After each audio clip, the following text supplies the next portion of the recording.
welcome to Let's Talk to Animals. My name is Shannon Cutts. I'm an animal intuitive and sensitive, aka an animal communicator, and this rambunctious little sidekick for those of you who are listening to the audio version. You just heard the rustle of baby cockatiel wings. She loves my desk, and it's the most fun place. It's like going to the amusement park. And so that's where she'll probably be for the remainder of this episode, where we're welcoming Jessica Fisher from the Pet Parenting Reset. And we are talking about how to integrate what we call sometimes the softer side or the woo-woo or the right brain function with some of those logical, analytical, and knowledge-based tools that we have to up our pet parenting game, to really step out of the cookie cutter mold that is so prevalent in so many areas of the pet industry. And like it or not, it is an industry and it is interested in profit, just like every other industry. And so we're just kind of trying to kind of take off those glasses and put on a different set of glasses where we see each animal in our care, in our family, as utterly unique and absolutely capable of and eager to share information, participate in their own care and well-being, and help guide us when we're feeling frustrated or scared or stuck. And of course, as an animal intuitive, my role is often just the messenger. I'm sharing how that animal is feeling, their personal perspective about their life. And then it comes the phase that I like to call, what do we do with the information that we get? What now? And that's where season 4 of Let's Talk to Animals has really been headed, is let's make some practical good use of the information that your animal is willing to share with you. So, Jessica, welcome to Let's Talk to Animals. I'm so delighted to have you. Thank you so much for having me. I'm really excited to be here and to help pet parents. Absolutely. Well, I know that's your passion, and I'll put it in the show notes, but your website is the petparentingreset.com for your podcast. And then you have a different website, I believe, for those who want to schedule with you, Jessica L. Fisher, jessicalfisher.com. I need those glasses that have 2 different lenses for seeing up close now. That's a really fun time in life when your eyes just suddenly decide that they're going to do things differently. They don't give you any warning. So, Jessica, I invited you on Let's Talk to Animals because I'm so inspired by the highly individualized care and attention that you give to each human and each animal who reaches out to you for help, and how necessary that is. Of course, we've got some of the same favorites in terms of the resources that we turn to, including Dr. Judy Morgan, who's also been a guest here on the show. But I always like to, before we dive into the work that you do today, I always like to ask our show guests to take us back, because once upon a time, something happened that fueled the passion that you have today, and all of the credentials and the incredibly hard work and the personal challenges behind the scenes that you've had with your own animals. And so if that isn't too deeply personal, I would love to invite you to share a little bit more of your personal story with our listeners today. Yeah, absolutely. I am pretty much an open book, so I'm happy to share. I was that pet parent that did everything my veterinarian told me to do.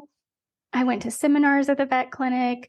I fed exactly what food she told me to feed. At one point, I had a lot of cats, but I was feeding 5 different foods to my cats, like bags of kibble, 5 different types, because it's what my veterinarian said each individual cat needed. And I thought I was doing everything I was supposed to be doing. And still, I was at the vet office. Like, they knew me when I walked in the door. It was crazy. Like, I lived there. It was my second home. And I think a lot of people find themselves in that position where they're like, I'm trying to be a good pet parent. I want to do everything I can for my pets because I love them so much. Yeah. And sadly, where you're just so misguided, and our veterinarians are very misguided. It's not really their fault either, because they want to care for our pets as well. But over the years, I ended up adopting a dog after I met my now husband. And she was a hot mess when I adopted her. She she was rescued from a hoarding situation, had no vet care. She had just had puppies who passed away. So she developed a mammary tumor. All of the teeth in her mouth were rotting out. She had seizures. And she was scared of men, terrified of men. So she was literally a hot mess. And I still did everything I thought I was supposed to do and everything the vet told me to do. And one day I realized I just started, following different pet pages on social media. And I'm like, wait a minute. The first thing I actually did was Dr. Judy's Pup Loaf. That was the very first, more holistic thing I ever did for my animals. And I turned to my husband one day. It had been 6 months and my dog hadn't had a seizure. And I was like, do you remember the last time Claire had a seizure? And he's like, oh my gosh, no, I don't. It's crazy. Wow. And she lived for years, seizure free, on a fresh food diet.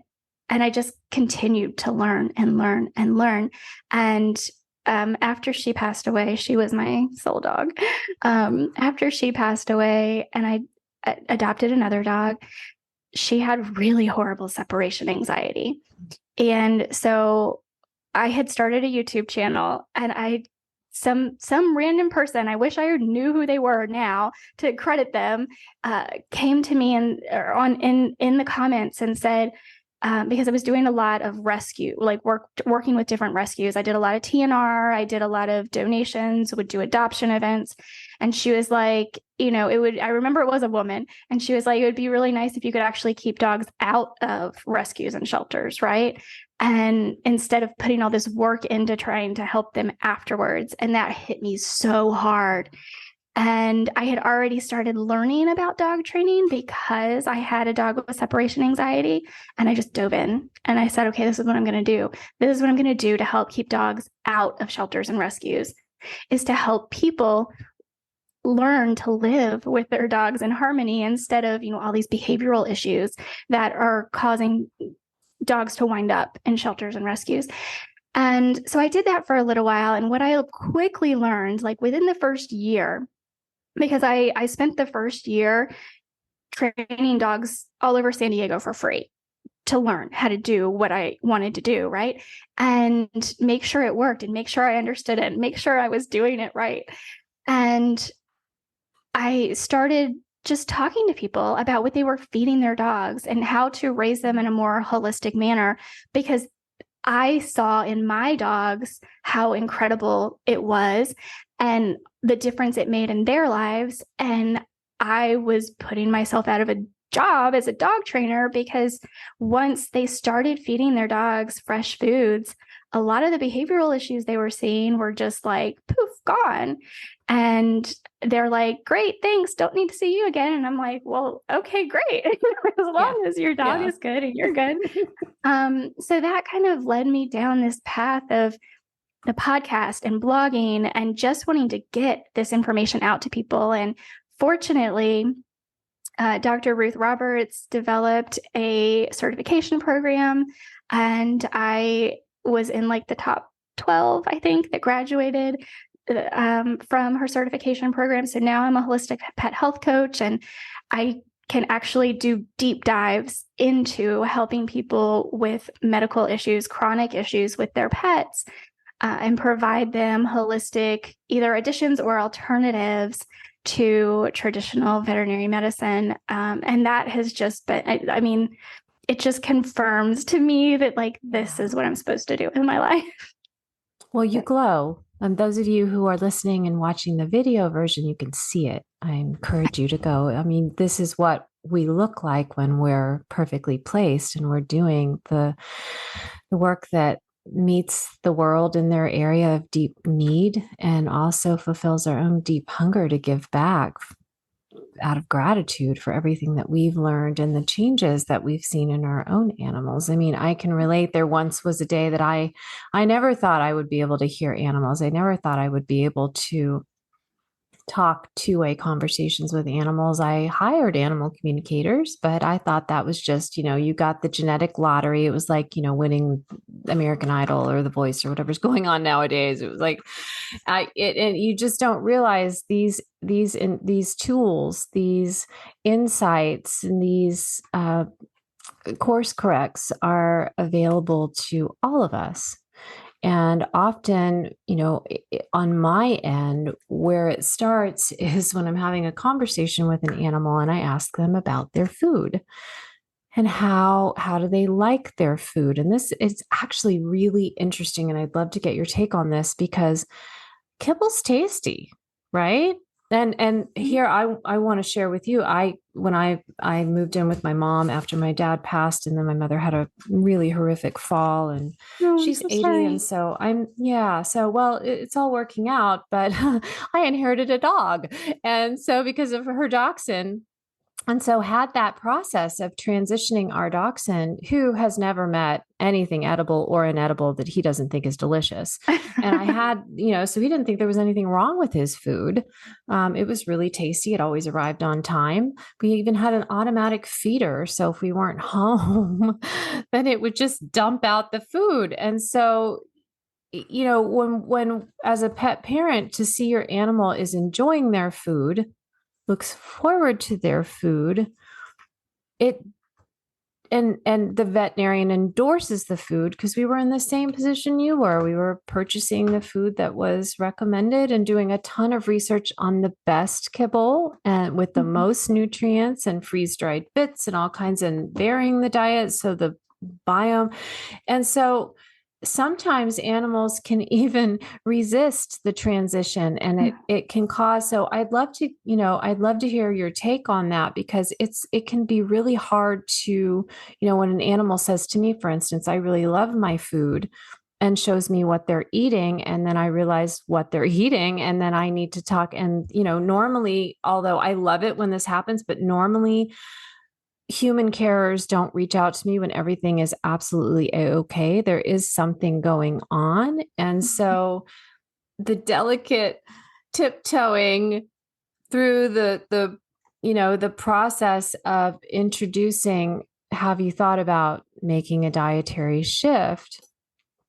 And so I'd love to hear, kind of how you work with folks who their pets are drinking the Kool-Aid, and they're, and just kind of, because I'm sure you have, multiple case studies, not just in your own life, but with your clients. And so, kibble does taste good. It's like, so does potato chips, but we probably shouldn't eat them for every meal. So what are your thoughts on that? Yeah, well, the kibble companies are primarily owned by candy companies. If people don't know that, that is the case. Mars is one of the big, they are not a candy company anymore. If you look at their profit and loss, they are a pet company at this point. Fantastic. And they work long and hard to make sure that the food they put on the shelf is palatable for dogs and cats. And it actually can be a lot more difficult to transition cats away from kibble than dogs. Interesting. Because our cats just, they become what we've kind of coined the term kibble addicted for cats. Okay. I almost never see a kibble addicted dog, but almost every cat is kibble addicted. That's so interesting. It's not just the palatability of the food, because they do add a lot of, they'll call it animal digest or animal fats. A lot of it is actually grease that, restaurants and huge corporations, or they've used it too much and they have to dump, and that a lot of it is that. It's not good stuff for them. but it makes the food taste really good so that they want it. And it's also very high in carbohydrate, very high in starchy carbohydrates, which break down to sugars. You get this, craving for it, just like we do as humans, because when you eat starchy carbs and that breaks down into sugar, the sugar is going to create the same response in the brain that we get, like the happy hormones that our brain produces, like dopamine is the exact same response in the brain. Unfortunately, when we have, when we eat these really high starchy carbohydrate diets, we get this huge glucose spike and then a really, really horrible drop in glucose because insulin does its job, right? And then our body then says, well, that's my fuel source and I don't have it anymore and I want it and I want it and I want it. So they certainly will crave it because that's kind of what it's designed to make them do. But almost every dog I've worked with, if you offer them real food, they're going to take it. They're going to accept it. It is so much easier to transition a dog to real food because dogs will not starve themselves. They will eat. They will get hungry enough to eat. So if we're providing them real food, they're going to eat. And then over time, their body is going to start to realize that they are still getting carbohydrates. They're still in the form of vegetables. The body is still able to create some glucose from protein. And so we're still giving the body everything it needs. It's just changing the fuel source for the body, and so that it can operate in a more optimal way. So dogs I find are not terribly difficult to transition to fresh food diets. I know there are some, and especially it seems to affect some of the smaller dog breeds that can be very just picky or sensitive. Yeah. So there can be this temporary disruption of routine.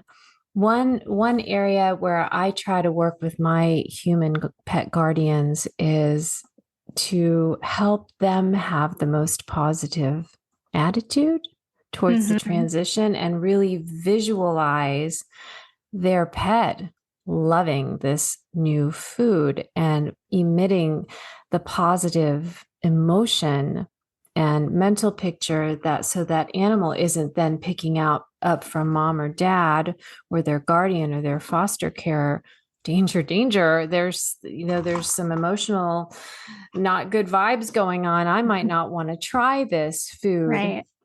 And it actually reminds me of one of your blog posts that I shared with you just before we press record, how fascinated I've become in love with the gut microbiome. I'm just so intrigued by this role reversal that we're starting to learn about, where everything that makes us tick actually most of it originates in our gut brain rather than in our head brain. And it makes me feel like, when there's a disruption in routine for anyone in the family, it's so important to consider and to allow those emotions to kind of bubble up and then exhaust themselves. And so we can kind of come to a dietary change without I'm putting you on a diet, a new, this is fresh food diet. Nobody wants to go on a diet. Everybody wants to have delicious meals. Yes. And, so do you ever find that there's this kind of this period of time where maybe it almost feels like it's getting a little worse before it gets better, or? Yeah, certainly. And that can be true with so many things. Especially if we have an animal, or even us, if we have an animal who has just been sick for a long time, maybe the bad bacteria have outweighed the good bacteria in the gut for a very long period of time. Yeah. Or maybe there's candida present, dogs that have yeast, which is huge in a lot of, like bulldogs and Frenchies and things like that. They're notorious for having yeast. They don't want to die, right? They want to live just like everything else does. So when we are intentional about what we do, what we feed, the supplements we give to create balance in the gut, to make sure that we have more good bacteria than we do bad bacteria. And the word good bacteria and bad bacteria is kind of a misnomer because they all have their place. It's the yin and yang, right? We can't have light without dark. We can't have good without evil. So even though we call some of these bacteria bad, as long as they aren't overrun in the gut, they actually have a place there. Like they actually should be there, just as long as they're not overtaking the quote unquote good bacteria, then we're good. So we've got to get this like homeostasis back in balance in the gut. We don't want to eradicate everything. We just want it back in balance. And a lot of bacteria, and I know I've worked with many dogs at this point with yeast and that candida, that they just do not want to die, right? They don't want to loosen their grip. They're like dictators. They're like, no, I'm not going down without a fight. But yeah, I mean, whatever we're talking about, whether it is, just trying to transition to a healthier food, it absolutely can. I mean, we can talk about the fact that if we go a little too fast, then maybe we're going to cause some GI upset, and maybe they're going to have diarrhea for a couple of days. And that's not a horrible thing either. We look at inflammation. We know inflammation is a, hot word to be talking about now. Yeah. It's not inherently bad. Inflammation plays a role in the body. If we have an infection, we need our body to respond with inflammation. We need that to happen in the body to get rid of the infection, to get the bad bacteria, whatever it is. When we have too much inflammation, it's really, really not a good thing. So everything in balance. And yes, absolutely, things can seem to get worse before they get better, but a lot of times that's part of the process of getting better. I hope that made sense. Absolutely. It absolutely has. And, it really hits home for me because in transitioning our dog, come here, sweet pea. If you heard a little tap tap on the keyboard, that was the dance, the new dance moves of the 4-month-old, right? Enthusiastic desk surfer that we've got here, Miss Petal. But with our dachshund, I also am a Reiki master practitioner. I work with the healing energy. And right from the start, when I started working with him, he loves Reiki, and he kept showing me this dense, dark, congested area deep in his gut. Now, this is a dog who'd been eating kibble, straight kibble, and commercial dog treats for 7 years, and came from a long line of purebred dachshunds, and that, the limited gene pool and all of the various genetic health issues that can crop up. And so I've seen it ease over time, and I feel the congestion is easing, and we've had to do a lot of really creative things, and many of the behavior issues have eased. However, in empowering Flash, our dachshund, to be a part of his healing and his dietary and his training and all the journey, there have been new issues that have arisen because now he knows that he's invited to the conversation. And so it's just really, it's a journey. And I think there's a tendency, because we're so busy, because there's so much information now. We went from do you want dog food or cat food? And those are the only two options. And there's one kind of each, to information overload. I mean, every time I turn around, there's a new pet mobile groomer or whatever, running down the street, or a new pet business on the corner. And there's so much information overload. And so, really kind of taking off those glasses that are looking for, okay, that's a problem and I'm going to fix it. And now we'll be on a new track. And so I'm curious about, how, because I don't believe, even though you've shared that sometimes you feel like you're out of a job once you fix the diet. I've seen it firsthand. I definitely see it with my pet parent clients. Um, Sometimes getting a baseline of good nutrition is just the first step. And it actually, again, the kind of the calm before the storm before the calm. And so what happens is now the dog has this, or the animal has a better, maybe the cat has a better baseline of health and nutrition. Their body is starting to replenish, but now that allows some of these deeper issues to rise up because they're not just running on fumes all the time. Does that make sense? So I'm Oh, curious, like, absolutely. yeah, I know when you work with people for the benefit of their animals, there's this individualized approach that you have. And so I'm just kind of curious how you navigate that and maybe what pet parents can expect because it feels to me like, and I know with our dog, it's an ongoing journey, and I have had to decide that I'm in for the long haul and kind of shift my own mindset from, oh, I'm always putting out fires, I'm always solving problems, to I'm learning more and more, just like you said at the beginning of this podcast, and how that excitement and that adventure that you're having together rather than just more problems. So I'm curious, like, just how you help folks, through, and then when the training issues come up, not feeling like, oh, it's not working. We just have this mindset, well, this should be solved, versus no, this is actually a good thing. Now we can deal with the trauma or the reactivity or whatever it is. Yeah, and I appreciate that you said, people just want their dogs to be healthy. Yeah, Well, like you we do. said, it's We not a do. destination, right? Yeah. It's not poof, you're healthy. Yeah. It is a journey. You have to provide them throughout their lifetime with healthy options, with a healthy environment, with healthy nutrition, with like it's it's not a destination, it's a journey.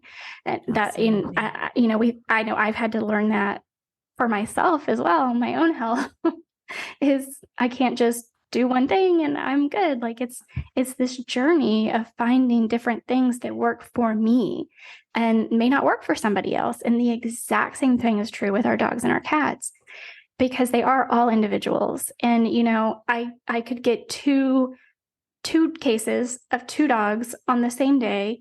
In fact, I did a couple of weeks ago. I had people who had met in some Facebook group for dogs with IBD, and they found me, and they both hired me for their dogs. One was in the US, one was in Canada, and both of the dogs have IBD, but they are both very different cases. IBD is just one thing they have in common.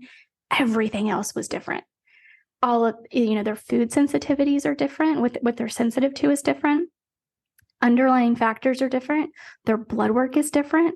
It's completely two different cases. They came to me saying, well, we both have dogs with IBD. What can we do? Well, very different treatment plans. And, I can't really even say treatment, but very different recommendations and paths for them to go down and explore with their dogs who both just happen to have IBD. Right? So Right. yeah, everything can be different, from creating a diet, because that's kind of where we start. That's the baseline. That is the foundation of health, is what we put in the body. And so each one of them have very, very vastly different diets. I mean, the same basis: protein, fat, veggies. That's the basic, how we put a diet together. But what actually those proteins, fats, and veggies are very different. And then depending on, again, their food sensitivities, the supplements we use are going to be vastly different. And the only other thing I think for almost all, maybe not all, but almost all dogs, cats, humans, we can all find benefit from, regardless of what ailments we may have, is a high quality, full spectrum hemp CBD. I think the endocannabinoid system is something that we just don't know much about. Yeah. Our veterinarians have not been taught anything about it. It is the master system of the body. But I digress a little bit, because outside of the IBD, outside of the CBD supplementation, everything else in the plans for these dogs, vastly, vastly different.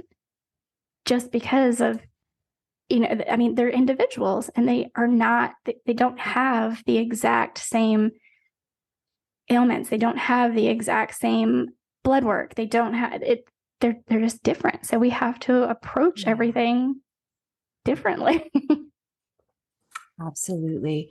Here on Let's Talk to Animals, we are all about, as I shared, kind of demystifying and de-wooing the intuitive side of life. And I'm curious about, if you have had experience working with human pet parents who come to you and they say, my vet says I'm doing all the right things. All of the tests are clear, and yet there's just something in me that says all is not well. And, or if there's, maybe you have human pet parent clients who get midway down and they're saying, well, I think 90% of this plan that we're pursuing is really working well. I'm seeing a lot of, but I just feel like we still, and the role of that, the gut intuition and helping that pet parent to be more conscious and maybe a little less trusting of other humans and a little more trusting of themselves. Because strangely enough, although we are smack dab in the middle of, self-care, self-love, it still doesn't feel like it's really trickled down into our hearts and our guts that we're actually doing it. We're Yeah, I still think it's very all too superficial. eager. Yeah, it still feels like, and when I teach animal communication, this is where we start actually, is hands-on, wide awake, eyes wide open, self-care and self-knowledge and self-friendship. And so, it can be awfully hard for pet guardians to push back or to walk away from a health or a medical professional who's telling them not only that they're doing everything right, but also that they shouldn't reach out for, like, we've got a holistic vet for our dog now. And that was a tough decision. And our traditional vet wasn't super happy about it.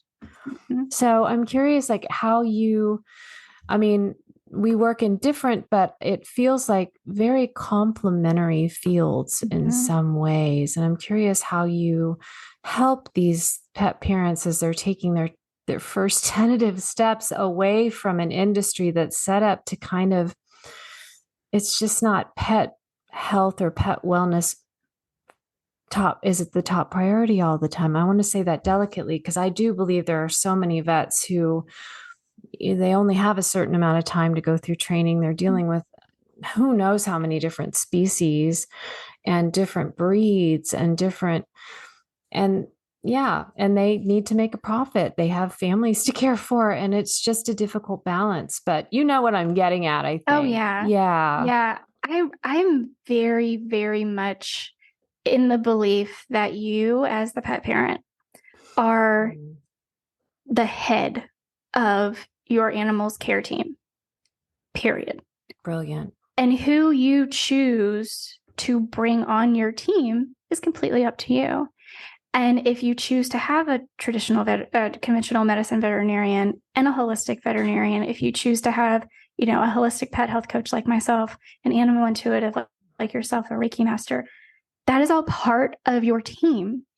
And you ultimately are the final decision maker for your pet. And if you don't feel comfortable with something, speak up and say so, because you are the absolute best advocate your pet is ever going to have. Nobody knows your pet like you do. And yeah, your veterinarian may know like the physiology of their body better than you do because they had training in that. But you know things your veterinarian doesn't because you had training in that, right? Like we all have to work together.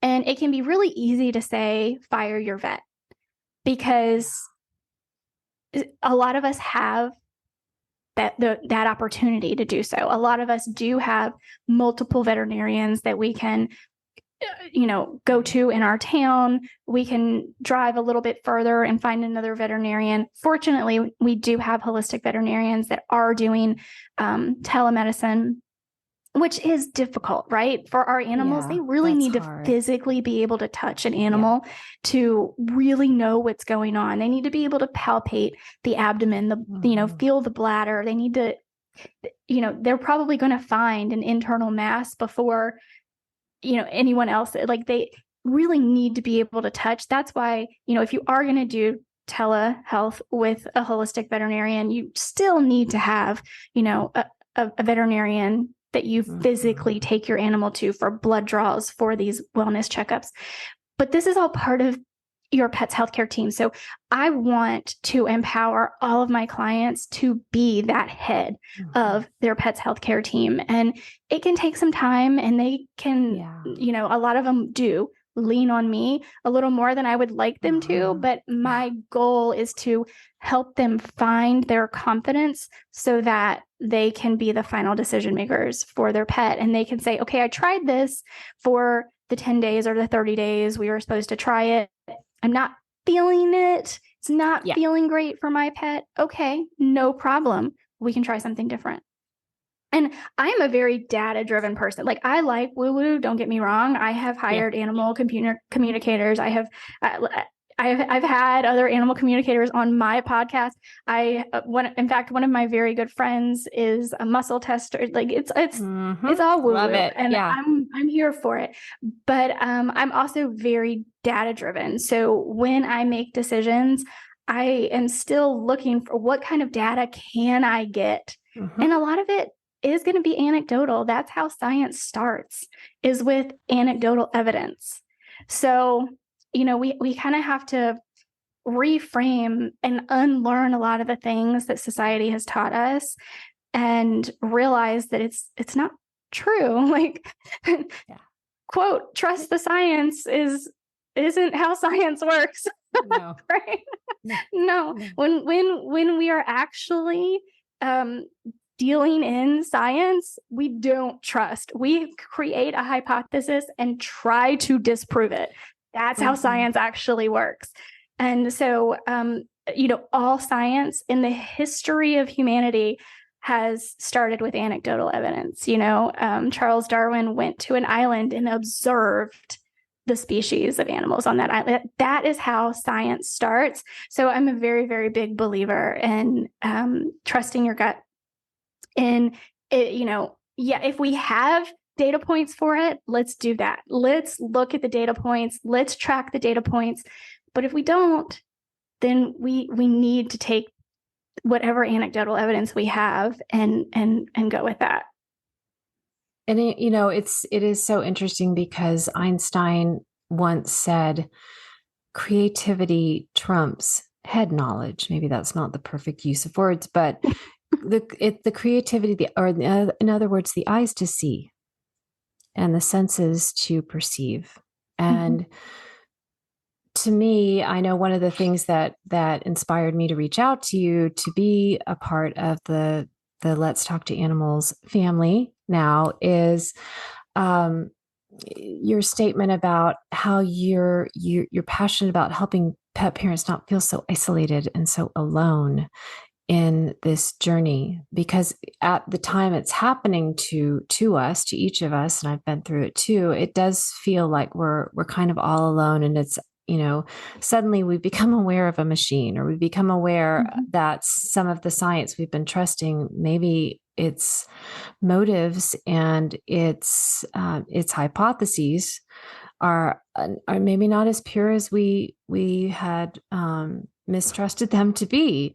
And so it does feel like everything that you do, everything that I do, it's very individualized because we're not, we're not trying to break apart a machine. We're just trying to mentor one pair, one human and one animal.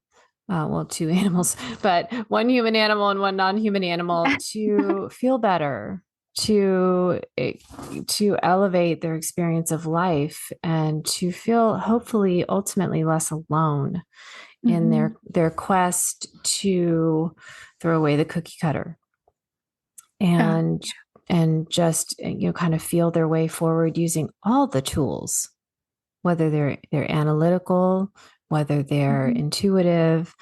It's kind of, I feel like this world is so much set up in terms of looking at the extremes. And yet there's all of this interesting stuff going on in the middle. And where do I, and there's this spectrum, and there's this kind of the pendulum shift, and maybe we're going from one extreme to another, but what we're really seeking is balance. And it really feels, I'm such a huge proponent of mentoring and coaching. This has been the relationships I've had with mentors and coaches, the one-on-one connections I've made have transformed everything about my life. And so I really do feel like that's where we're headed as we learn to keep company with our animals in ways that are truly healthy for them. We went from being truly partnered with animals in a real win-win, work type of relationship where everybody's all in for the mutual good as well as the individual good, to now we've kind of got these artificial where we've got, dog and cat cafes, and they're sitting on chairs and little plates of food, and it's just this strange and wearing odd costumes. And, and I feel like there's something in us that craves more equality and more normalcy. And, but it's like we are craving their company, bottom line. And because our world has dealt them out of our lives in terms of any kind of a true work partnership, we've got to find other ways to stay connected.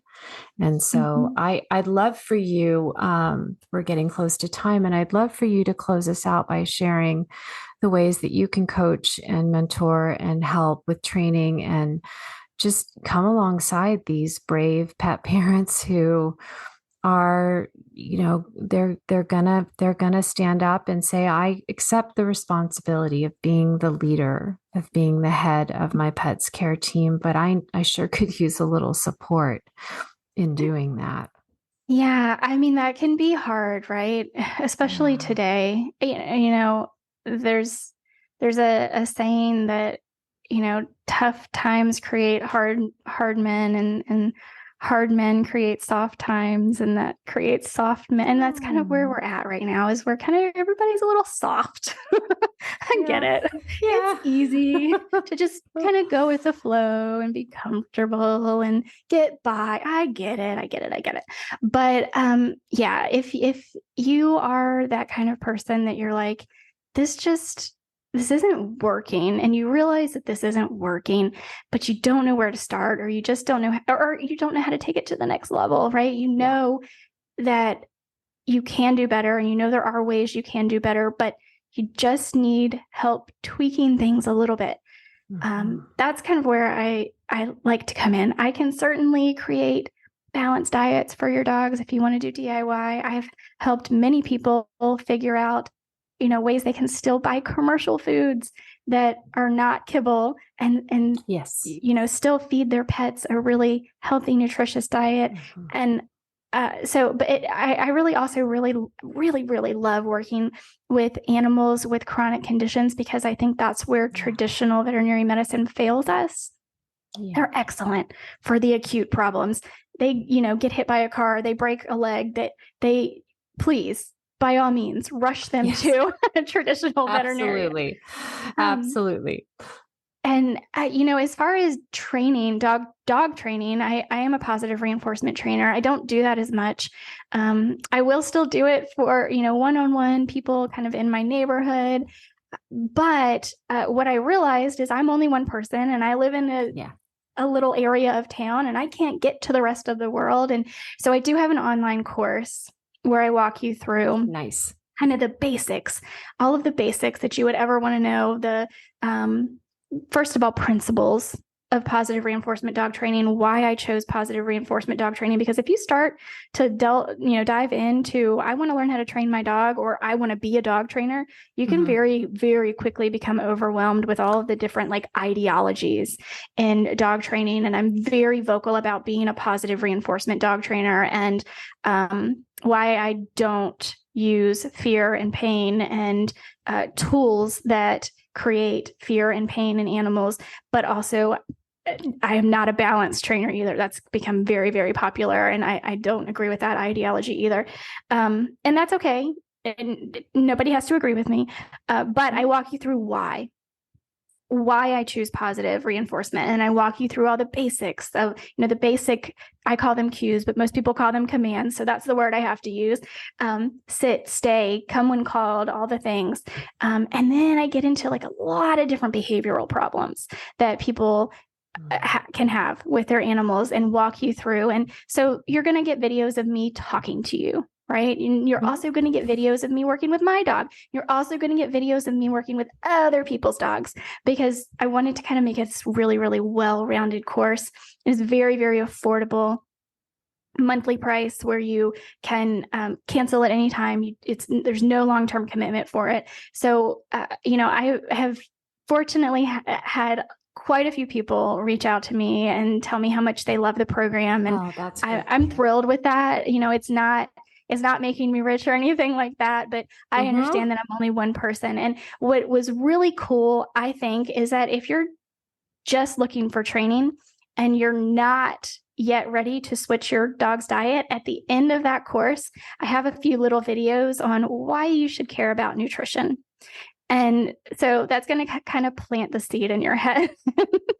And these are videos that I did. I actually have a playlist on my YouTube channel from when I transitioned my dogs to a raw food diet. And kind of every day I would come on and tell you what I learned that day.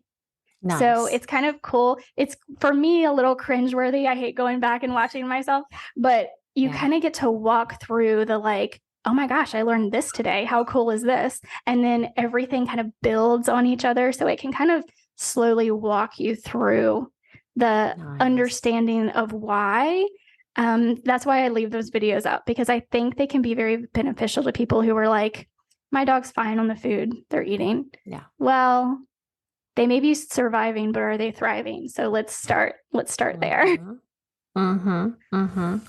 It's such an important question to ask, especially, not everybody is open to the intuitive arts and interspecies communication. Now, I'm going to assume that probably the folks that aren't open to it probably aren't listening to this podcast.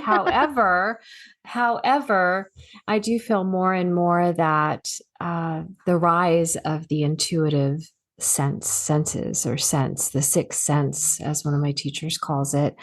And I do feel like if anyone's listening today or watching the YouTube version and you're feeling like, this is something that would benefit my animal, but it's also, with mirroring our animals, so often they lead us down a path where we need to learn these things for ourselves too. And so, if you're feeling a little overwhelmed by all the information, as you just mentioned, and you're listening to this, you're watching this, and just think about, there's a payoff there. There's a benefit that you can't even begin to perceive in most cases.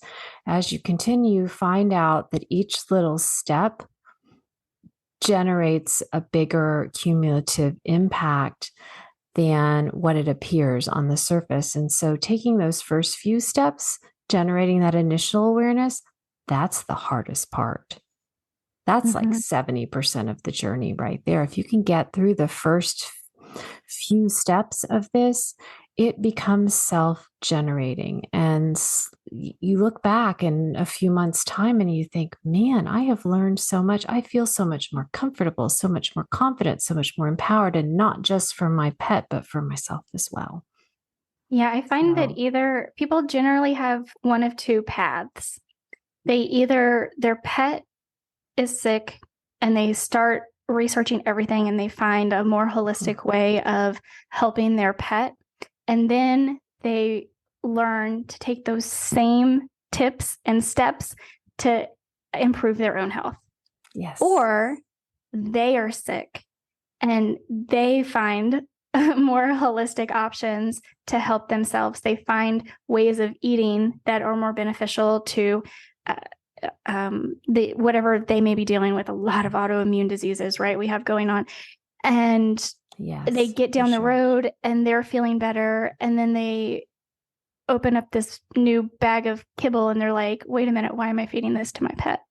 So it's usually one of those two paths. Interesting. So if you're listening to this or you're watching the video version, you might ask yourself, where on that spectrum might you place yourself? And what benefits might arise for your whole family if you do take those first few steps. So Jessica, so appreciate you being a part. I will definitely list all of your resources in our show notes. Before we close, for those of you who are watching on YouTube, there's this wonderful portrait behind you. And I'm just curious if you would share a little bit about this adorable puppy sleeping. Honestly, I bought it at a store and I just love loved it. It's just because to me, it exemplifies what it looks like to feel truly peaceful and well. And I think It's the different like hues of blue kind of feed into that. Yeah. I've been searching and searching and searching, trying to find a complimentary one that's a cat, and I haven't found it, but I do absolutely love this one. And depending on who you are, if you're a pet person like you and I, you immediately see a dog sleeping on a sofa, right? If you're not a pet person, somebody will look at that. Like my husband looked at that and was like, what is that? Like he couldn't make it out to be a dog at first. Isn't that interesting? Okay. So now everyone who's listening to the audio version is going to want to go over to YouTube and see what you see, right? Yes, so Jessica, absolutely. It's been such a joy having you on Let's Talk to Animals. It's great to be a little fly on the wall of your world and kind of hear about some of the next steps after I refer out some of my pet parent clients who need a little bit more personalized coaching and mentoring and training in some of these areas their animal has brought up. And so, the big takeaway here, if you're listening or watching, is that you really, especially if you're feeling alone, it doesn't have to be like that. There's a growing body online, locally, on social media, through these courses where you can find support that really serves and really empowers and supports. And so I want to thank you if you're listening or watching today for sharing a little bit of your valuable time and your pet's valuable time with us. If you have questions, I will put all of the contact information in the show notes. You can reach out to the relevant party, either myself or Jessica, and find out a little bit more information. If you have further questions about or topics you'd like to hear about, please do let me know. And just a little reminder, you can always find us on your favorite streaming platform or over on YouTube under the extremely unsexy SM Cuts, which was the handle I chose, 20 years ago, and it just stuck. And Jessica, the petparentingreset.com, JessicaLFisher.com, and also Pet Health Junkies podcast, which I somehow managed to overlook mentioning. So lots of places to find you. And thank you again for your generous donation of time and expertise today. Look forward to keeping in touch with you. And dear listener, dear viewer, look forward to welcoming you back in 2 weeks for the next episode of Let's Talk to Animals. You can always reach me at animallovelanguages.com. I don't think I even said that, not even once. And just thank you for your love of our interspecies family members. Much appreciated and glad to be in such good company. Okay. See you soon. Thank All my you love. so much. Bye. Bye.